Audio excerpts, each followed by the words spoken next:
नमस्कार, मैं रजनी और आज हम मौजूद हैं गोरखपुर एम्स में और हमारे साथ मौजूद हैं गोरखपुर एम्स की director doctor Vibha Dutta ma'am. Ma'am, आपका बहुत बहुत स्वागत है। धन्यवाद। नमस्कार मैम, हमारे कुछ सवाल हैं आपसे। जी। मैम, आपको पद संभाले हुए लगभग 1.5 साल हो गए हैं। अभी तक आपका अनुभव क्या रहा है और आप इन उपलब्धियों के बारे में क्या कहना चाहती हैं? मैं फ़ौज से डॉक्टर मेजर जनरल करके रिटायर हुई थी जी। और सही कहा आपने कि मेरे को 1.5 साल हो गए इधर, लेकिन इससे पहले मैंने 4.5 साल नागपुर में एज डायरेक्टर काम किया है। बल्कि मैं फर्स्ट फाउंडेशन डायरेक्टर थी एम्स नागपुर की। वहाँ पर मैंने एम्स नागपुर को पूरा सेटअप करा है। Recruitment of staff, faculty, equipment लाना, पूरा इंफ्रास्ट्रक्चर देखना, उसके अलावा पूरी लाइब्रेरी और ऑडिटोरियम वगैरह, ये सब मैंने अपनी टीम के साथ वहाँ पर बनाया है। और उसके बाद ये मेरा सेकंड अपॉर्चुनिटी है मेरे लिए कि मैं एम्स गोरखपुर में भी अब कुछ अपनी तरफ से कुछ योगदान दे सकती हूँ। तो ये एम्स गोरखपुर में जो अभी तक मैंने एक्सपीरियंस किया है, काफ़ी चैलेंजिंग जॉब है ये इधर, और काफ़ी कुछ करने को है। बहुत ज़्यादा काम है, बहुत सारी चीज़ें ठीक करनी हैं, और फैकल्टी रिक्रूटमेंट, उसके अलावा यहाँ पे जो सिस्टम है उसको सेट करना, जो हमारा प्रोक्योरमेंट होता है, उसके अलावा जो हमारी अस्पताल की जो रोज़मर्रा की जो हमारी रूटीन फंक्शनिंग है उसमें अपना कंट्रीब्यूशन देना, जितना हम मरीज़ों को और हेल्प कर सकें। इसके अलावा सुपर स्पेशलिटीज़ लाई हूँ मैं यहाँ पर। करीब लगभग 10 सुपर स्पेशलिटीज़ अब 1.5 साल में इधर आ गई हैं, जो कि पहले नहीं थी। तो काफ़ी चैलेंजिंग है और काम बहुत है करने को। तो मैम, नए सुपर स्पेशलिटी ब्लॉक कौन कौन से आए हैं यहाँ पे? हमारे पास न्यूरो सर्जरी है, एंडोक्रिनोलॉजी है, पीडियाट्रिक सर्जरी है, बर्न्स एंड प्लास्टिक है, यूरोलॉजी है, एंडोक्रिनोलॉजी है, और इसके अलावा गैस्ट्रोएंट्रोलॉजी है। ज़्यादातर तो यही सब हैं। 10 अभी हमने एप्लीकेशन एडवर्टीज़मेंट दिए हैं उसके लिए, और भी सुपर स्पेशलिटीज़ के लिए मेरे पास एप्लीकेशंस आई हैं, जो कि हम लोगों के लिए काफ़ी एनकरेजिंग है, क्योंकि इससे पहले जो रिक्रूटमेंट्स होते थे उसमें सुपर स्पेशलिस्ट ज़्यादातर अप्लाई नहीं करते थे।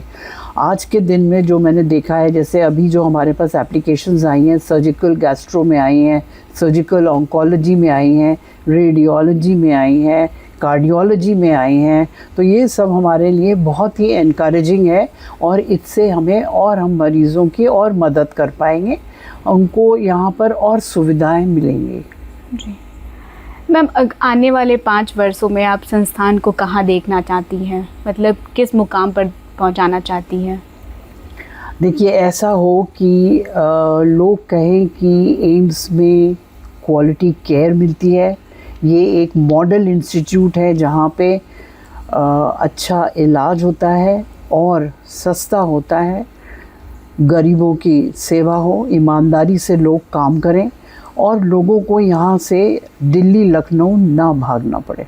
जी मैम, पूर्वांचल में स्वास्थ्य को लेके बेसिकली यहाँ पे नेपाल, बिहार, इन सारी जगहों के मरीज आते हैं। यहाँ एम्स में किस तरह की चुनौतियाँ आती हैं आप लोग के सामने, और इससे आप लोग किस प्रकार निपटते हैं? हमारे पास सही कहा आपने कि ये ईस्टर्न उत्तर प्रदेश, बिहार, नेपाल और जो हमारे आसपास के प्रदेश हैं, वहाँ से भी बहुत लोग आते हैं हमारे पास। मैं जब आई थी तो मरीज़ की संख्या इतनी नहीं थी 1.5 साल पहले, लगभग 2000-2500।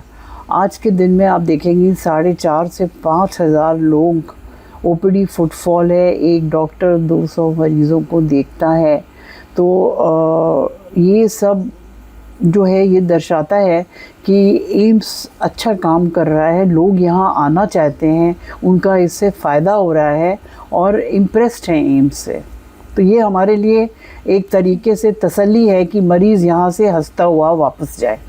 जी मैम, आपकी नज़र में जैसे पहले होता था कि लोग दिल्ली एम्स, लखनऊ, पीजीआई ज़्यादातर जाते थे, अभी आपकी नज़र में ऐसा क्या है कि यहाँ कितने ऐसे मरीज हैं जो रेफ़र नहीं हो रहे हैं, आप यहाँ एम्स में ही इलाज हो रहा है इनका? देखिए, हमारे पास सीमित बिस्तर हैं अभी।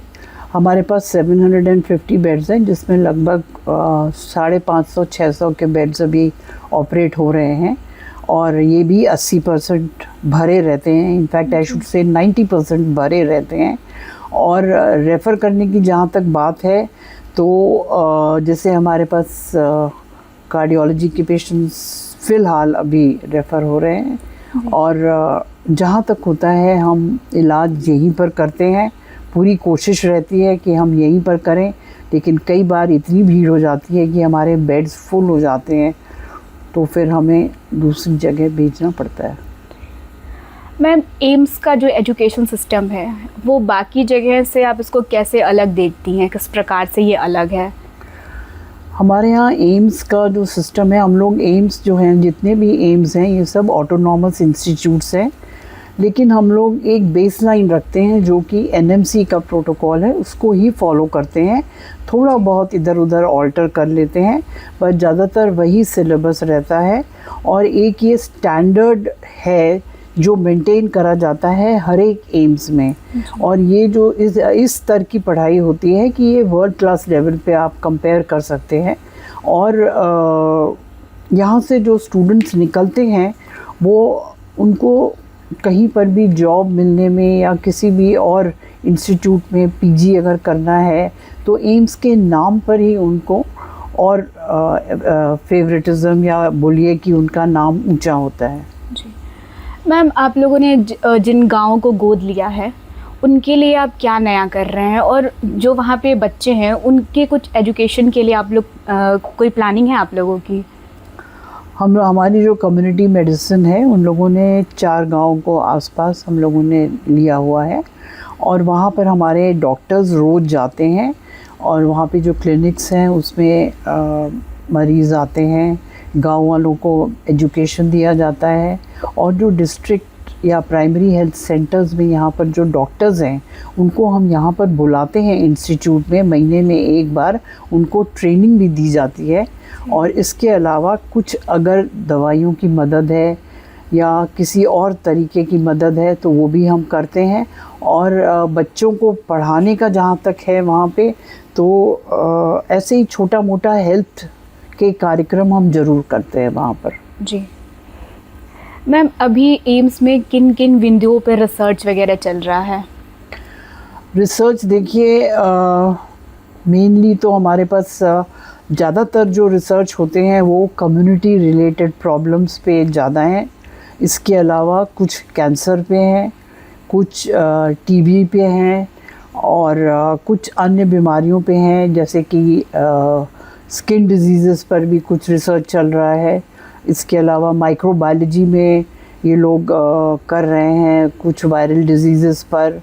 ऐसे ही अन्य विषय पे हमारे यहाँ रिसर्चेस चल रहे हैं। मैम, एम्स में पॉजिटिव अप्रोच के साथ अभी मरीजों की जो इलाज की पद्धति है, वो कई नई पद्धतियाँ आपकी तरफ से आई हैं। मैम, फिर भी उसमें देखा जाता है कि एडमिट करने में आनाकानी और कई तरह की समस्याएं आती हैं। इसको आप किस तरह से सुधारना चाहती हैं? मैंने आपको कहा कि हमारे पास मरीज़ बहुत होते हैं यहाँ पे, तो जब इतनी ज़्यादा संख्या होगी एक डॉक्टर पे, आप सोचिए एक डॉक्टर अगर इतने मरीज़ देख रहा है, तो हो सकता है कि कहीं कुछ कमी रह जाए। कोशिश तो हमारी यही रहती है कि हम किसी को नाराज़ ना करें, अच्छी तरीके से देखें, लेकिन फिर भी कुछ कमी कई बार रह जाती है। ये इसलिए हो रहा है क्योंकि हमारे पास लोड बहुत ज़्यादा है। आप किसी को भी देखिए, शहर में जाइए कि कोई बीमार है, कहाँ जाना है, हमें एम्स में एडमिट होना है, तो ये हमारे लिए काफ़ी मुश्किल हो जाता है। तो हो सकता है कि हम पूरा नहीं आ पाते हैं लोगों के उम्मीदों के हिसाब से। जी, धन्यवाद मैम। धन्यवाद। आपके राज्य की खबरें, आपके शहर की खबरें सबसे पहले जानने के लिए देखते रहें अमर उजाला। चैनल को सब्सक्राइब जरूर कर लें और पाएं हर अपडेट।